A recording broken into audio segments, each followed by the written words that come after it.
This is where the Clampetts live, but there ain't no one in, 'cause they went home for Christmas and a visit with their kin. And here they are arriving at the home they love the best, happy as a pack of squirrels returning to their nest.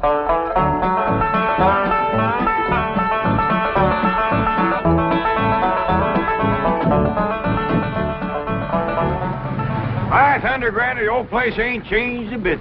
Pretty as ever. Prettier with the snow. Excuse me, Pa, but I got some friends to say howdy to. Yes, sir. They just don't make houses like this no more.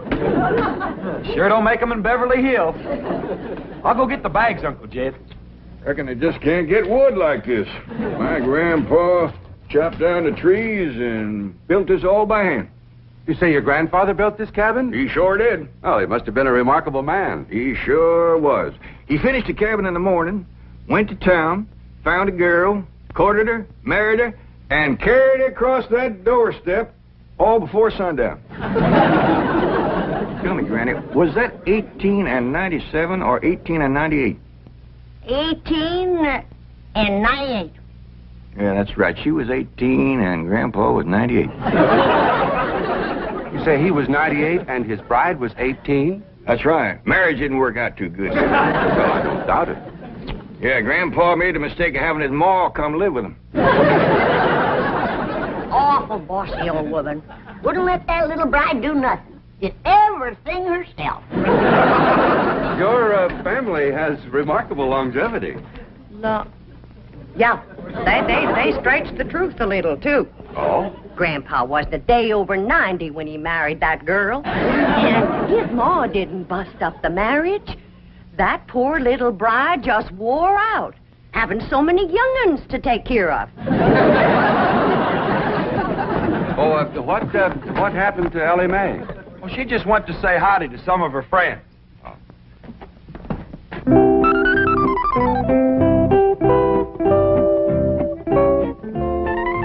Maggie? Maggie, it's me, Ellie Mae. I come back to visit you.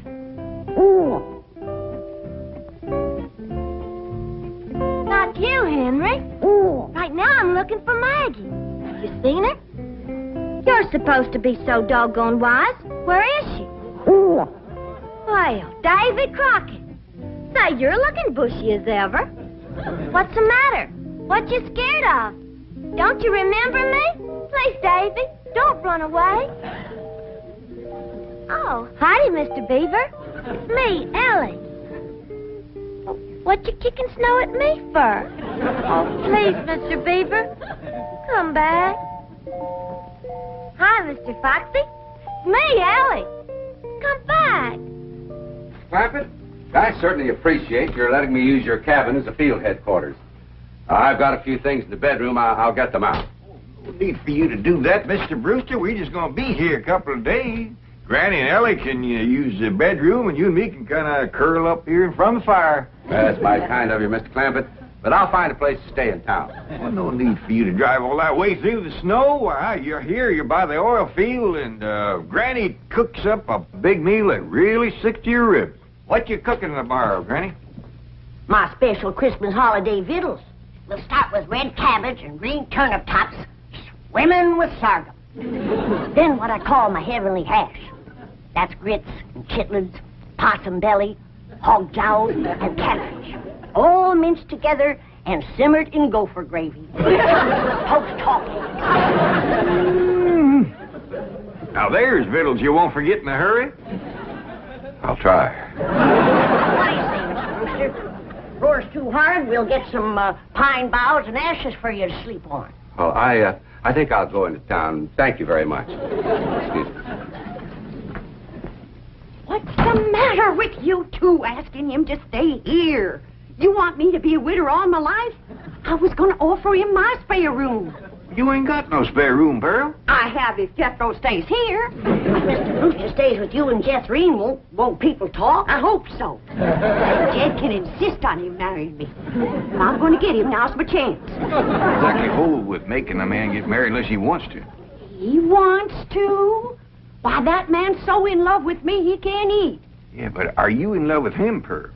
Oh, Jed, when I'm near him, I feel like my feet is dangling in a creek and the minnows is biting at my toes. That's what you call really being in love. Help her, Jed.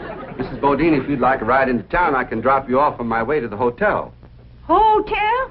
Why, you can't stay there. Oh, no, sirree. You sure can't. Why not? Why not, Jed? Why not, Pearl? Why not? There's a convention there. Yeah. Every room in that hotel is full up. You're packed in there like krauts in a jar. What kind of convention? Elks convention. That hotel is bulging with elks. Oh, well, perhaps I can find a room in a boarding house. You know anybody got a spare room, Granny? No, I don't. Do you, Jed? Well, I see now. Only spare room I know of around here is over to your house, Pearl. Why, land to mercy, I plumb forgot. Yes, my spare room. What spare room, Ma? We ain't got it. Ow! Yes, Pearl, why don't you run out and fetch some wood? I just brought some wood in. What spare room, Ma? We ain't got no spare. Ow! You just run along outside and get the kinks out of that leg. I ain't got no kinks in my leg. It's just that Ma just keeps... Ow! Son, if you're going to play hopscotch, you go outside. House ain't for playing games. But I ain't playing games. Then go chop me some wood. I just chopped some wood. Chop her some green wood. She wants to smoke a possum now. Get it. I just chopped some wood and I put it right there. I just put it right around the corner. Now, you come to my house, Mr. Brewster. The spare room is yours. Well, all right. If it's not... Why should I sleep here on the floor? I got a room... Ow! He's given to stitches in the leg, ain't he, Granny? I'll have him rub it with some hot possum grease tonight. Yeah, well, if you're going. Aunt Pearl, would you do me a big favor? Well, of course, Daddy May. What is it? Would you take this here fur coat? You mean? For keeps? I sure would appreciate it. It makes my friends in the woods kind of skittish. They must reckon I'll be wearing them next. Well, I don't rightly know if I Go should... ahead and take it, Pearl. That is, if you don't mind it's been the war once or twice before. Oh, not at all. I tell you what. I'll put it in one of my hope chests, and I'll wear it on my honeymoon. Say, Mr. Clampett, isn't that an awful big tree that Jethro's chopping down?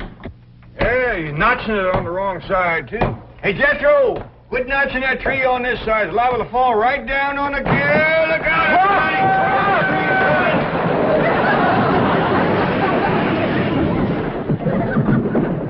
It missed us. Praise the Lord. Well, the tree missed. We can get up now. Well, he might be chopping another one. Let's wait and see.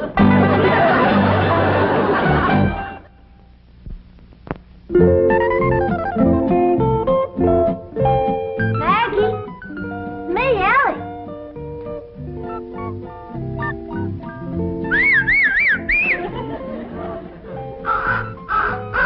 Freddie, you old rascal. I know you've seen Maggie.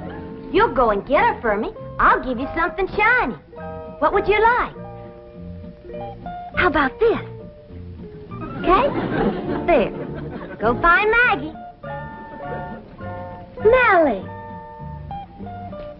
Hi there, Nellie. It's me, Ellie. It's a good thing you didn't see me in that mink coat. You might have got riled at me. It's one friend I don't want riled. It's you. Maggie, I knew Freddie would find you. Maggie, I'm so happy to see you. I told you I'd come and visit you, and here I am. Ellie? Ellie Mae, where are you? Over here, Paul. Now, don't you be scared of Paul. He won't hurt you none. Oh, now, who's this? This here's my old friend Maggie. You remember her? Sure I do. Howdy, Maggie. Say, Ellie, we's all going over to Aunt Pearl's for supper. And after supper, we's all going over to that movie picture theater where Pearl works. Well, I'd heap rather stay here. Well, Pearl says there's going to be a brand new picture from Hollywood called Ben-Hur. Well, who's in it? According to Pearl, it's got the two biggest actors there is, Francis X. Bushman and Raymond Navarro. I'd still rather stay here, Paul. Now, we's all supposed to kind of surround Mr. Brewster and brag on Pearl's piano playing during the picture. Well, Jethro can brag extra for me. Jethro ain't gonna be there. He just sat there all night and complained about Mr. Brewster having his room. Oh, come on, Ellie. Don't you want to help Pearl get a husband? Okay, Paul. Bye, Maggie. Well, Paul, ain't you gonna kiss Maggie goodbye? I don't reckon so. Her husband might not like it. Come on, Ellie.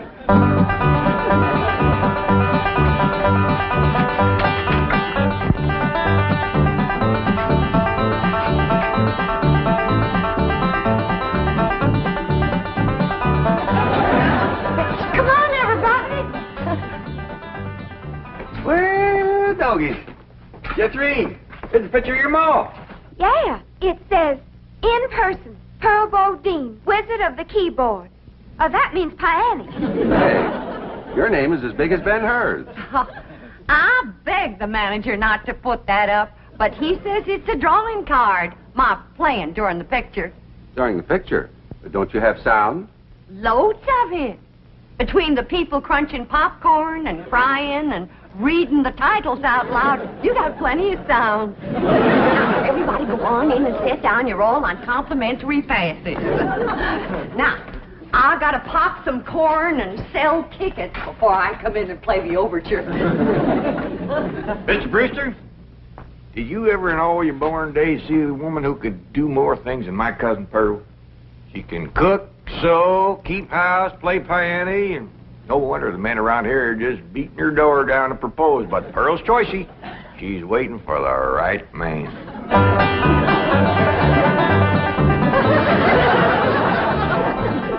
Here's something, Pearl.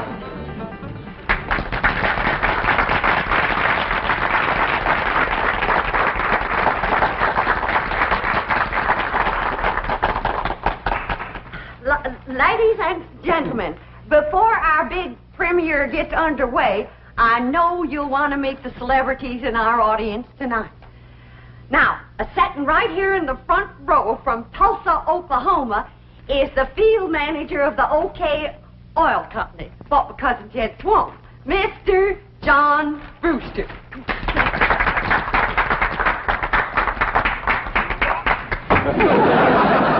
Who's that tomato? Come on. Homer Winch, get up there and you clean off that screen right now. Ain't you ashamed? Yeah, Pearl, but I couldn't help myself. I'm just eat up with jealousy. In red. Well, I see it too, so clean off the movie screen. Ben-Hur will look like he's bleeding before the chariot race ever starts. Exciting when you're mad, Pearl. Get up there, you coot.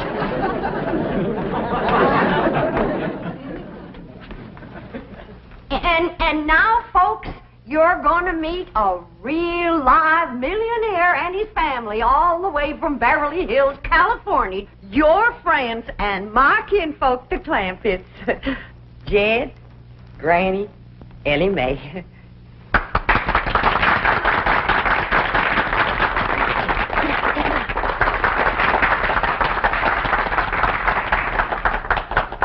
Folks, mighty nice to be back here with you again, and you're all invited to come visit us in Beverly Hills. Got plenty of room, and Granny will wamp up a mess of heavenly hash for you. Jim, can I show him my mink coat? Sure, Granny. This here is a genuine mink coat. Given to me by the banker. Nobody gets the wrong idea. There ain't no strings attached. I'm still the same sweet girl I was when I left here.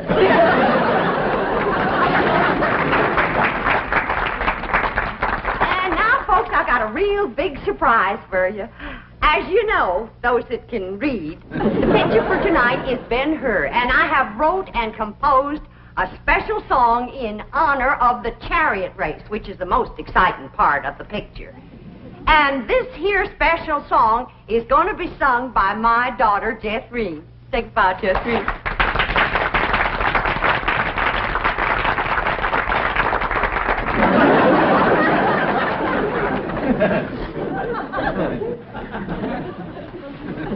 The song chorus will be sung in its entirety during the chariot race, and you can all join in the chorus.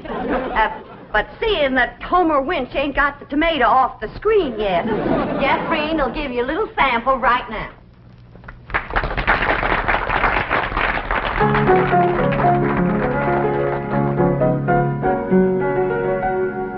A mighty long time ago, couple of thousand years, in a town named Rome, which is far away from here, a feller named Ben-Hur lived and went to school, and that young feller was a chariot driving fool.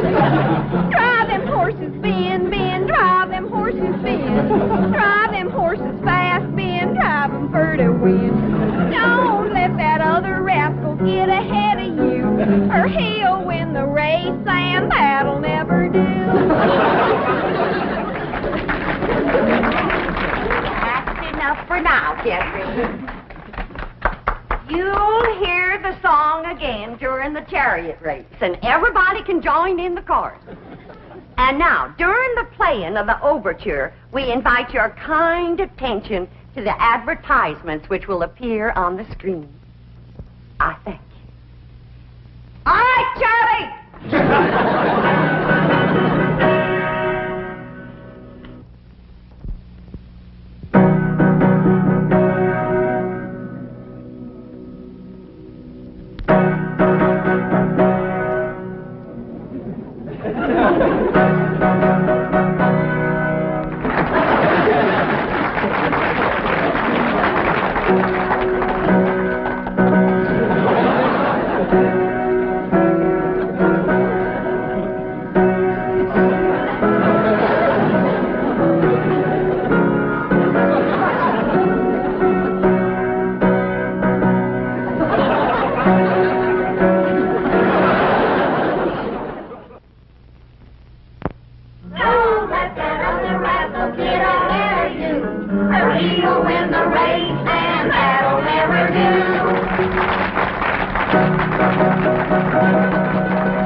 Where's Mr. Brewster?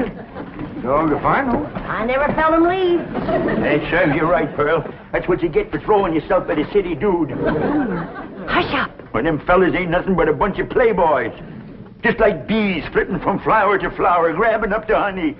And then when your petals is drooping, they fly away. Everybody can hear you. I ain't ashamed of what I got to say. I love Pearl Bodine. Stop, Homer. Now, quieten down, Homer. You're making Pearl blush. Be my blushing bride, Pearl. Right here before your kinfolk, your neighbors, and Ben-Hur. I'm asking you to marry me. Get up off your knees. You're making a spectacle of yourself. I caught him, Ma. Sneaking out the door, and I caught him. I was not sneaking. I simply went outside for a breath of fresh air. Put him down. You, wasn't running away, was you, Mr. Brewster? No, of course not. Everybody's invited over to my house for apple cider.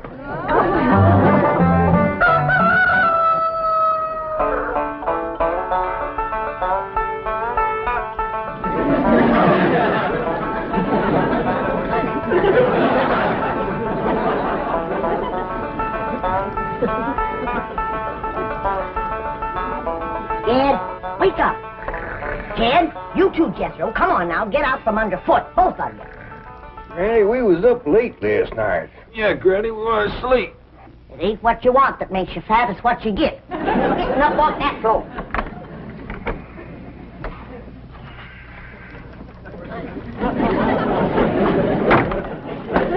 Hey! What do you want to do that for? Yeah, that's cold. Now, when I say get, you get. Floor is cold and hard. You're getting soft from city life. Now get dressed, and get washed, and get packed. Packed! You heard what I said. I ain't gonna spend another night in this place. Not with that wild daughter of yourn. I didn't sleep a wink. Appears to me like you're getting a mite soft from city living, too. Time was when you never minded sharing a bed with Ellie Mae. I still don't mind sharing a bed with Ellie Mae. But I draw the line when it comes to sharing with them others. What others? Well, there was an owl, and a squirrel, a crow, and a fox, a possum, and a skunk, and a porcupine. Well, I'll go in and speak to Ellie Mae. I wouldn't go in there if I were you unless you want them flannels took right off you. What are you talking about? You know where my mink coat is right now? Where? In the top of a tree, full of baby eagles. Their mama and me fought for nigh on to 10 minutes for that coat. But with them claws on her, she could get a better purchase on it. Took it right out the window. You been at your rheumatism medicine. I ain't about to swallow no story about a Uncle Sam, Granny, a great big old eagle just snatched the hat right off my head. See what I told you? When a mama eagle wants to keep her babies warm, she'll grab anything. Somebody better help Ellie Mae hang on to her blankets, because that rascal just flew in her window. Frida, you hadn't ought to took Jethro's hat. Never mind about Jethro's hat. Ask her to bring back Granny's mink coat. Only if she wants to, of course. Frida, you bring back Granny's mink coat. And if she's took any suitcases, see if you can get them back, too. We's packing up. Sit down. Oh, excuse me.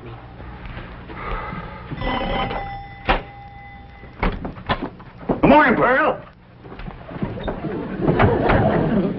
Homer Winch, I told you and I told you, don't come into my house without I invite you. I happen to be here in my official capacity as a jitney driver. You want no jitney? Well, Mr. Brewster does. Don't say nothing to Mr. Brewster, and I'll bake you 2 pies. Pearl, there's only one way you can seal my lips and stop my jitney. And that's with a smack. All right. No, I said that kind. I mean, with a kiss. A kiss? That's my price. Take it or leave it. Homer! Why, that's the most shocking, disgusting, insulting disgrace. Oh, Mr. Brute! Pearl? Where'd you go, Pearl?